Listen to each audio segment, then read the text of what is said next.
ararutse inshuti ya Yesu arukiye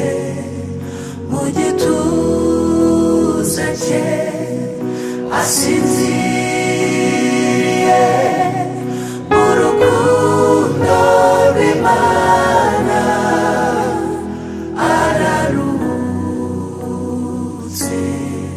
ararutse umukunzi w'umwami Yesu impumuro nziza ya Kristo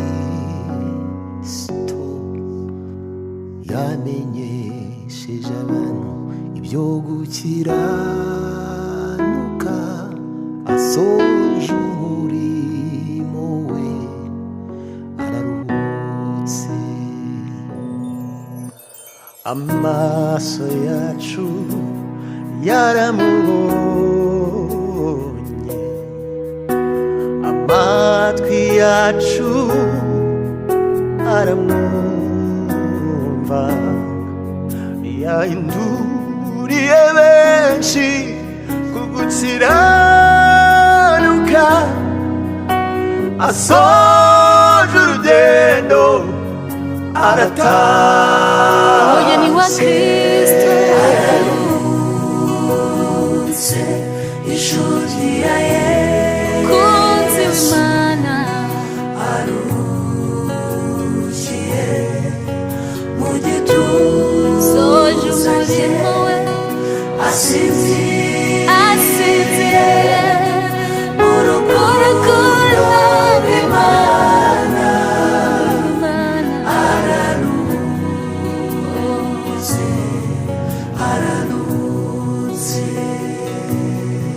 ubuzima bwe n'ubutumwa n'igihamya cy'uko yabanye n'Imana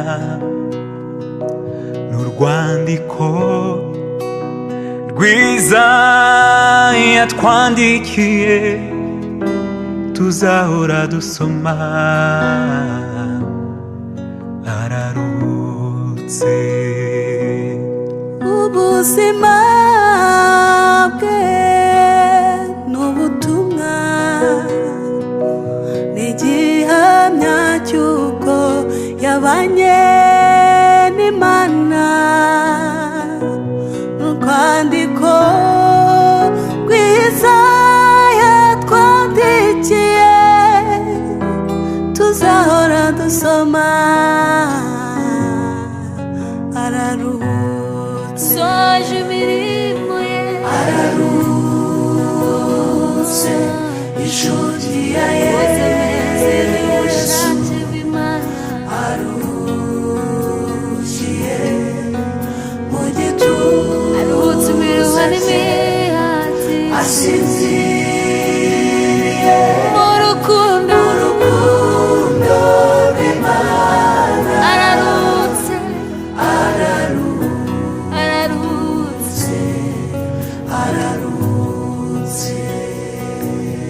nubwo amarira atemba ku maso yacu imitima yacu irimbana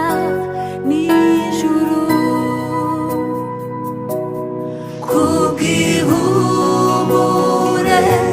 duhabwa na Kristo ko n'urupfu rutadutanya nawe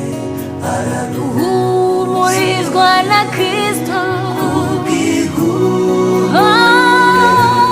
duhabwa na Kristo ntacyadutanya nawe ntacyo rutadutanya nawe tuzahumurizwa na Yesu duhabwa na Kristo ko n'urupfu rutadutanya nawe ararutse nimuhumure komezwe na Kristo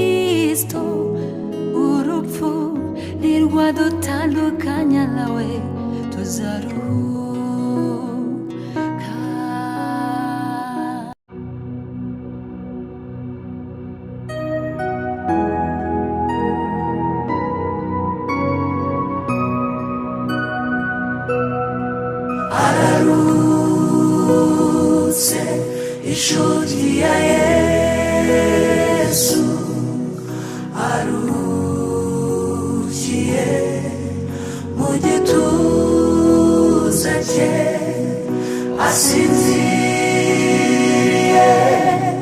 mu rukundo rw'Imana araruhutse araruhutse. umukunzi w'umwami Yesu impumuro nziza ya Kristo yamenyesheje abantu ibyo gukiranuka asoje umurimo we araruhutse. amaso yacu yaramubonye amatwi yacu aramwumva yahinduriye benshi kugukiranuka asoje urugendo arataha. Umugeni wa Kristo araruhutse inshuti ya Yesu kunzi w'Imana arukiye mu gituza cye asinziriye mu rukundo rw'Imana araruhutse araruhutse. ubuzima bwe n'ubutumwa n'igihamya cy'uko yabanye n'Imana n'urwandiko rwiza yatwandikiye tuzahora dusoma araruhutse. ubuzima bwe